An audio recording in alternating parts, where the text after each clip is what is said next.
الكريم أما بعد فأعوذ بالله من الشيطان الرجيم بسم الله الرحمن الرحيم إن الله وملائكته يصلون على النبي يا أيها الذين آمنوا صلوا عليه وسلموا تسليما اللهم صل على سيدنا مولانا محمد وعلى آل سيدنا مولانا محمد وبارك وسلم صلاة وسلام عليك يا رسول الله صلى الله تعالى عليه وآله وسلم۔ علامہ تاج الدین سبکی علیہ الرحمٰن نے اپنی کتاب الطبقات میں تحریر فرمایا ہے کہ ایک شخص نے راستے چلتے ہوئے ایک اجنبی عورت کو گھور گھور کر غلط نگاہوں سے دیکھا۔ اس کے بعد وہی شخص امیر المومنین حضرت عثمان غنی رضی اللہ تعالیٰ عنہ کی خدمت اقدس میں حاضر ہوا۔ اس شخص کو دیکھ کر حضرت عثمان غنی نے نہایت ہی پرجلال لہجے میں فرمایا کہ تم لوگ ایسی حالت میں میرے سامنے آتے ہو کہ تمہاری آنکھوں میں زنا کے اثرات ہوتے ہیں۔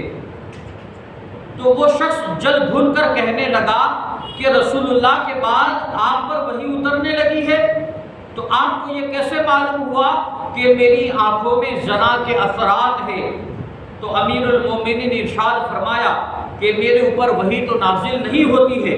لیکن میں نے جو کچھ کہا ہے یہ بالکل ہی قول حق اور سچی بات ہے، اور خداوند قدوس نے مجھے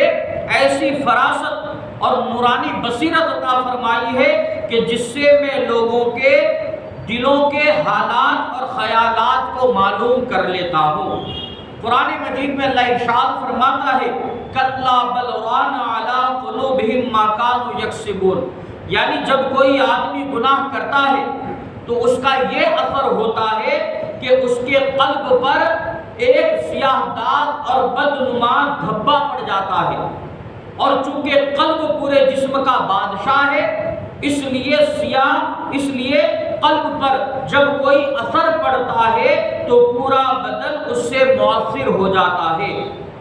تو خاصان خدا کہ جن کی آنکھوں میں نور بصارت کے ساتھ ساتھ نور بصیرت بھی ہوتا ہے تو وہ بدن کے ہر حصہ میں ان کے اثرات کو اپنے نور بصارت اور نگاہ کرامت سے دیکھ لیا کرتے ہیں۔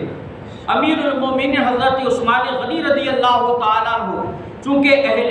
بصیرت اور صاحب باطن تھے، اس لیے انہوں نے اپنی نگاہ کرامت سے شخص مذکور کی آنکھوں میں اس کے گناہ کے اثرات کو دیکھ لیا، اور اس کی آنکھوں کو اس لیے زناکار کہا کہ حدیث شریف میں آیا ہے کہ زن العینین النظر، یعنی کسی اجنبی عورت کو بری نیت سے دیکھنا یہ آنکھوں کا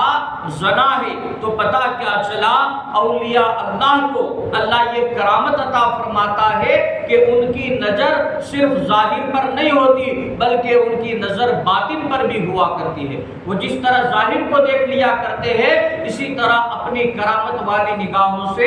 باطن کو بھی دیکھ لیا کرتے ہیں۔ رب قدیر کی بارگاہ میں دعا ہے اللہ تبارک و تعالی علم دل سمجھ کر اس پر عمل کرنے کی بھی توفیق